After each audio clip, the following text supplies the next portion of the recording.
Hi hello नमस्कार साथियों, स्वागत है हमारे YouTube channel vision mathematics classes में। आज हम आप लोग के बीच बताएंगे जो बिहार बोर्ड में very important most important questions जो है वेक्टर का, जैसे आई डॉट आई क्या होता है, आई क्रॉस आई का वैल्यू क्या होता है, सेम वेक्टर का क्रॉस क्या होता है, डीपली हम लोग आज पढ़ेंगे। तो आप लोग पूरा वीडियो जरूर देखिए, क्योंकि ये क्वेश्चन जो है ना, ये जो बताने जा रहे हैं बिहार बोर्ड तकरीबन हर ईयर में पूछता ही है ना। ऑब्जेक्टिव के व्यू से भी सब्जेक्टिव के व्यू से भी ये बहुत इंपॉर्टेंट है। तो आप लोग इसे वीडियो को इग्नोर मत कीजिए और वीडियो को लास्ट तक जरूर देखिए। और यदि आप हमारे चैनल पे नए हैं तो वीडियो को चैनल को जरूर से जरूर सब्सक्राइब कीजिए, वीडियो को लाइक कीजिए, शेयर कीजिए। तो आइए हम लोग देखते हैं वेक्टर, है ना। वेक्टर का कुछ ऑब्जेक्टिव देखते हैं। वेक्टर देखिए एक्चुअली होता क्या है, वेक्टर एक 3D स्पेस होता है, 3D स्पेस होता है ना। वेक्टर में क्या होता है, 3D स्पेस होता है। तो इसमें आई जे के ये होता है यूनिट वेक्टर। क्या होता है ये आई के जे जो होता है ये यूनिट वेक्टर होता है ना, यूनिट वेक्टर होता है। तो ये यूनिट वेक्टर जो है यहाँ पे इस तरीके से नोटेशन करते हैं हम लोग। ये 3 कोऑर्डिनेट्स ड्रॉ करते हैं, एक्स ड्रॉ करते हैं, वाई ड्रॉ करते हैं और ये जेड ड्रॉ करते हैं। ये आपका आई कैप हो जाता है, ये आपका जे कैप हो जाता है, ये आपका के कैप हो जाता है ना। और ये फाइनली जो होता है इसका ऑरिजिन होता है। और ये एक्स वाई जेड जो सारे जो होते हैं एक दूसरे के परपेंडिकुलर होते हैं, है ना। एक्चुअल में ये एक दूसरे पे सारे क्या होते हैं, परपेंडिकुलर होते हैं, है ना। ये क्या होते हैं, सारा एक दूसरे पे परपेंडिकुलर होते हैं। तो इसीलिए सभी के बीच कितना डिग्री का एंगल बनेगा, 90 डिग्री का। ये भी परपेंडिकुलर होगा, ये भी परपेंडिकुलर होगा। 90 डिग्री का एंगल इच कोऑर्डिनेट्स के बीच में बनेंगे, एक्स और वाई के बीच बनेंगे, एक्स जेड के बीच बनेंगे, सारे के बीच में 90 डिग्री का एंगल बनेगा। यानी वेक्टर आई और वेक्टर के बीच का जो एंगल होगा, दोनों वेक्टर का बीच का एंगल जो होगा वो 90 डिग्री का एंगल होगा। अब इसीलिए मतलब यदि 90 डिग्री का एंगल है तो डॉट प्रोडक्ट और क्रॉस प्रोडक्ट की मदद से हम लोग इसका जो आई डॉट आई जो होता है सेम का डॉट प्रोडक्ट और डिफरेंट यूनिट वेक्टर का डॉट प्रोडक्ट का वैल्यू क्या होता है यहाँ पे फाइंड आउट करेंगे। देखिए यहाँ पे हम लोग पढ़े कि वेक्टर आई डॉट वेक्टर आई, है ना। वेक्टर आई डॉट वेक्टर आई बराबर क्या होगा, है।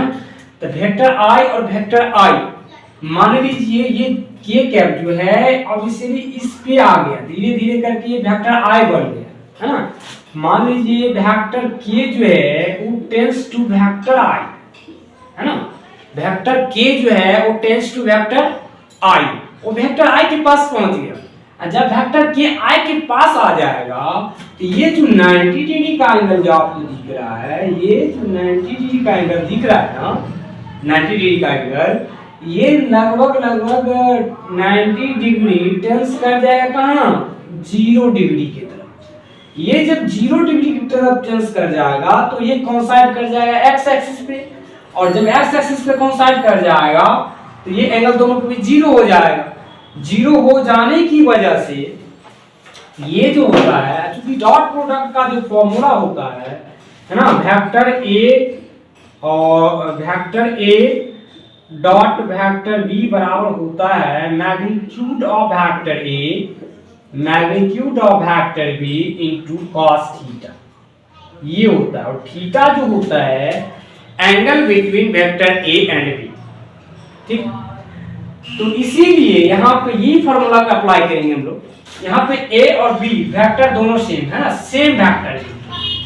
आई वेक्टर और वेक्टर आई है ना, इसका सेम का डॉट प्रोडक्ट क्या होगा ये फाइंड आउट करेंगे हम लोग।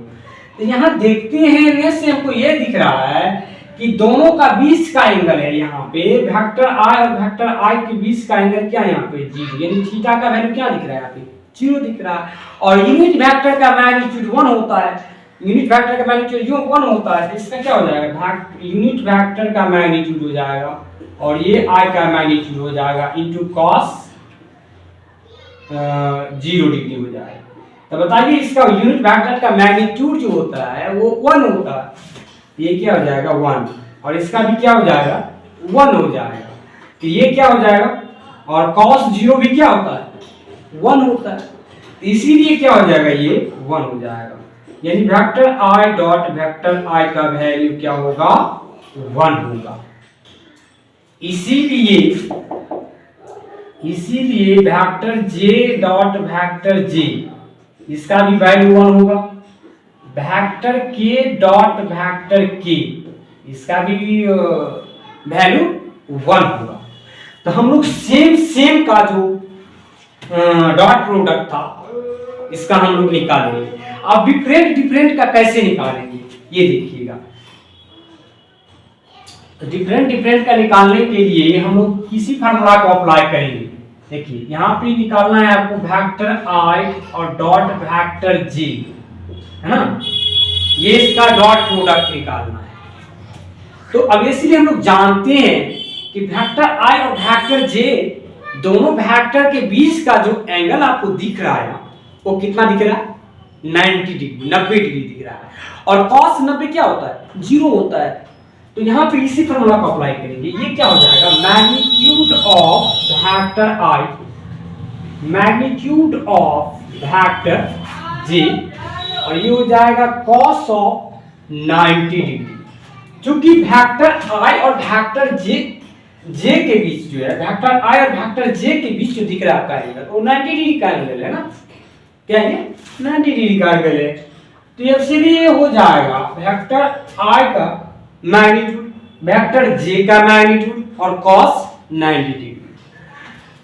तो यूनिट वेक्टर का जो मैग्नीट्यूड होता है वो 1 होता है, और cos 90 का जो वैल्यू होता है वो 0 होता है। क्या होता है cos 90 का जो वैल्यू होता है ना वो 0 होता है। इसीलिए हो जाएगा इसका वैल्यू जो हो जाएगा 0 हो जाएगा। इसका वैल्यू 0 हो जाएगा।